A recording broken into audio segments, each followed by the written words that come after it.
Hello and welcome to this episode of The Unnoticed Entrepreneur with me, Jim James. And today I'm delighted to have Lori Michelle Leavitt, who's joining me from Washington State.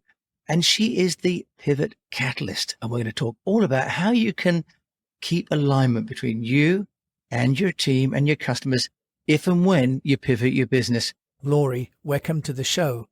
Jim, it was great to be here. It's wonderful to have you here. And you've just written a new book called Pivot to Clarity. Help us to understand what mistakes do entrepreneurs make when they change direction, and how does a pivot to clarity help? So I wrote Pivot to Clarity because, one, after the pandemic, clarity is very important. It's also a key in pivoting in general, which is the leader orchestrating many changes, many shifts by many people over time.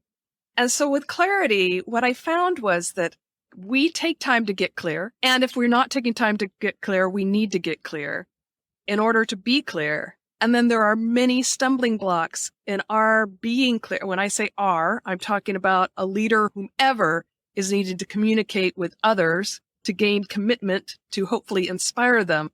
Many pitfalls we have when we're trying to be clear. You're absolutely right. So let's break that down, because as an entrepreneur, and having been one myself where I've had to change business direction, I'm clear of what's happening, but communicating to that my team is fraught with difficulty. So how would you help a company and that entrepreneur, if you like, get back into alignment and to pivot quickly enough so that they don't lose business on the way?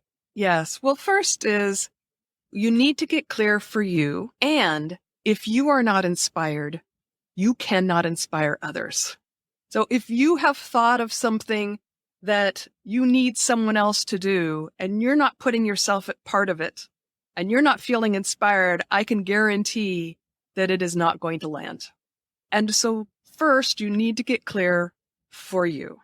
And one thing I find is that many, and I'm just going to spend a little time on getting clear, if you don't mind, because it's so important. Please do, yeah.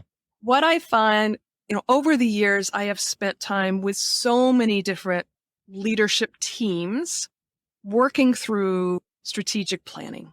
And what I find is that very seldom have they spent much time truly allowing themselves to be in awe about their big idea. And I'm not talking about that urgent matter that then you feel like, ooh, I need to change this. And maybe this will mitigate you having to be in that urgent position.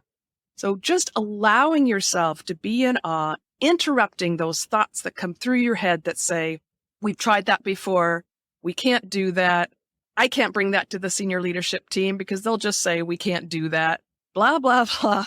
How can you get into the strategic planning and truly spend some time with what I call strategic thinking and not just jump straight to execution planning?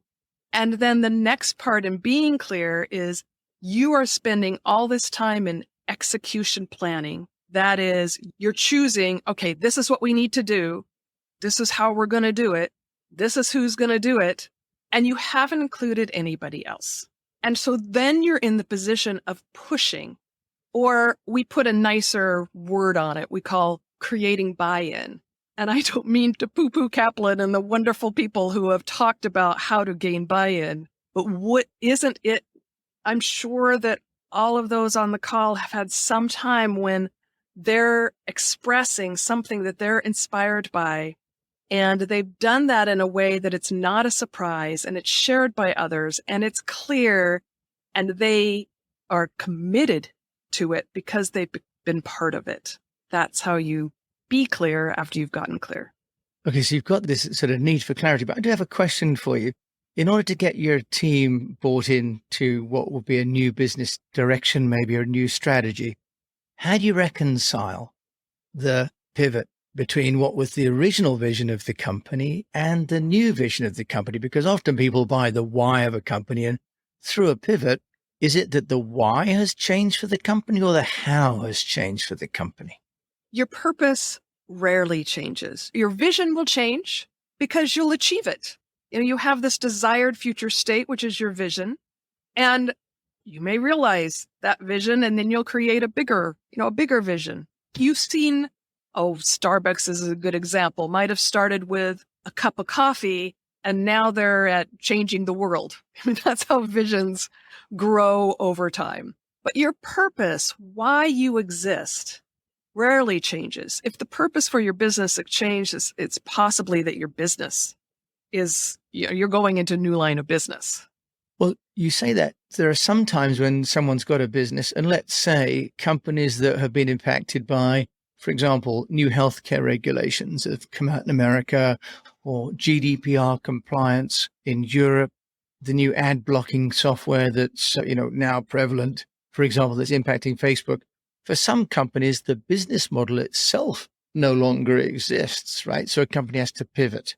How, with your pivot to clarity, are you helping the leader of that company kind of create realignment? Because the whole business has to turn on a sixpence, doesn't it? Maybe create new revenue streams from existing customers, or maybe find new customers. How are you doing that, Lori? Well, the one of those that you mentioned that I know the most of is the privacy security regulations in healthcare. And in the US, we called it HIPAA. And I was in that space in that I was working with some healthcare organizations. And what I found was, one, it was not a change in how they would get their revenue streams, but it certainly did have an impact on, were they attracting people into their organization and the cost, contracting, et cetera. And it was an enterprise-wide change. They had to change the way they communicated with each other, externally, in their marketing, what they had to send out. Everything was changing. Who had access online? All of that changed. And it was a tight timeline. There was a compliance deadline, and it was only about 2 years. There was a huge regulation that said, be reasonable throughout it. So all of these organizations came up with their own policies and procedures, which aligned with the reg, but may have been different than the reg. And it was pretty messy. And so how do you move through that? In this case, what I saw was that those healthcare organizations were reaching out to medical records specialists. So my first tip is that look at who you need input from. Who are you getting advice from? And is it going to help your organization actually go through this significant change, which we didn't call it pivots back then, but it truly was a pivot in how they communicated. In this case, they were reaching out to medical records experts because there was protected healthcare information, and to attorneys because there were policies and rules. Neither of those understood business, understood organizational change, understood that when you go through organization-wide change, that there's an opportunity to also improve performance of the organization while you do it. And so it was the opportunity for me to step in with consulting, with speaking, and developed a software that took them through a discovery of what gaps they had from where they were today and where they needed to be and how to close those gaps. Lori, that's interesting. You're the first person I've talked with who actually has a software for sort of implementing this internal communication and change. Tell us more. What's it called and how does it work and how does it help the business owner with the internal communication when they're pivoting at speed?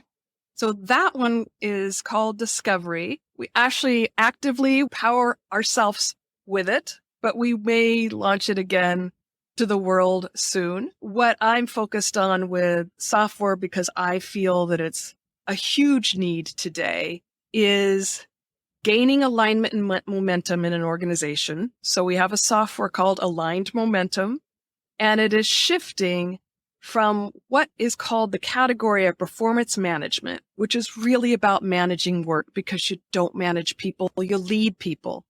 And managers are only given tools. They're asked to lead. We're expecting them to lead. Everyone wants to lead more throughout the organization, and yet they don't have a system to help them lead, to create a rhythm of leadership. And so that is what Aligned Momentum does. Strategy, workplace assessments, reviews, conversations, everything that helps anyone who makes decisions about others lead better. Right. That's fantastic. And as you say, people are often taught to manage and not to lead. And yet in today's environment, especially with the remote working, leadership's really important. So with this idea of pivoting and it being, if you like, led at each individual manager's level, tell us about the sort of readiness and preparedness that you think an organization needs to have in order to make a pivot. Because from the sounds of things, you think there's a cascade of information that needs to flow through organizations. Is that right? Tell us about that. Yeah. And there are stages for readiness for your organization to be always ready, to feel it's natural to change. And so when a significant change, a pivot comes around, it's not such a push and it's so much easier to gain commitment, even if it didn't come from the bottom up. The stages include, first, your culture needs to be a safe place. And what I mean by that, well, a quick definition is that every person in the organization needs to know, absolutely feel that their manager has their back and wants them to be successful. If you don't have that, start there. Okay, that's really good. If you have that, then the next stage is clarity. Are you able to communicate clearly throughout the organization? And that's what my second book is about, Pivot to Clarity. And the next two stages are about focusing and context within the organization. Okay, I love that. Well, there's a Scandinavian professor called Weo, and he had the Weo's laws of miscommunication. He talks about the filtering that goes on as we do communicate. Lots of other people in the value chain will have their own filters. How are you helping an organization to generate clarity at each individual, if you like, management and team member then? Because that's not easy, is it? Especially if you're across geographies, cultures, languages, and so on. No, and often the challenge is that someone who brings us in has in mind the one thing they need to fix. We need to fix this person, or we need to get buy-in on this topic, when they may be in one of the stages and we need to find out which stage they're in. That's where it needs to start. If they're in the stage, they're ready for clarity, then we want to find out how information flows. And is the way information is flowing and communication is flowing, is that creating the momentum toward their vision, aligned with their purpose and values that they intend?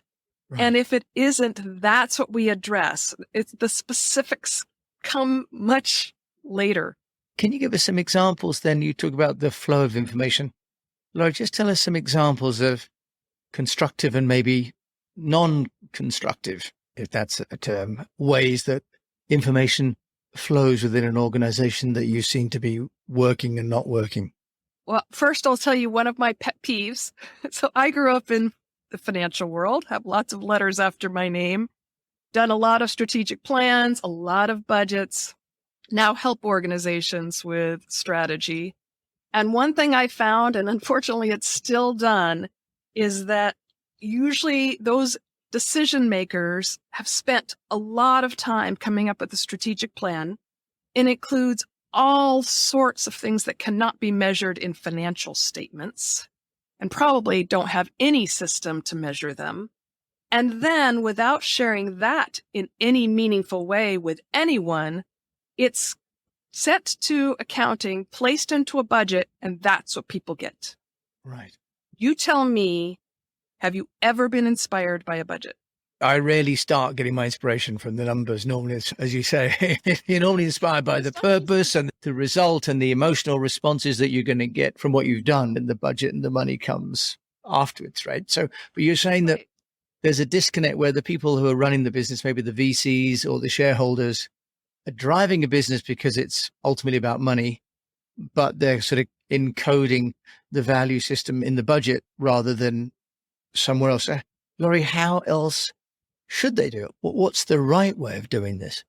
So what we recommend is sharing strategy. Now, this isn't about consensus, and it isn't that those throughout the organization are coming up with your game plan. There might be input into it, but it is sharing in that those closer to the work understand what strategic objectives and your priority strategic objectives. So we're talking 3, maybe 5 What are you really needing to get done? And they have a say in what they can affect. And then you especially need from them, what would progress look like in the way that they affect it? So that's going to be different for customer service, for marketing, for finance, for admin, for sales, for operations. Everybody's going to be doing different things that align with that strategic objective. So we've started off talking about your book, Pivot to Clarity. If you've got all of these different people and people within the organization all sort of playing a role in the first strategy and then the business pivots, what happens, Lori? How do you go, oh, I know we said this and that was great, but we've just changed business direction. How do you communicate that then?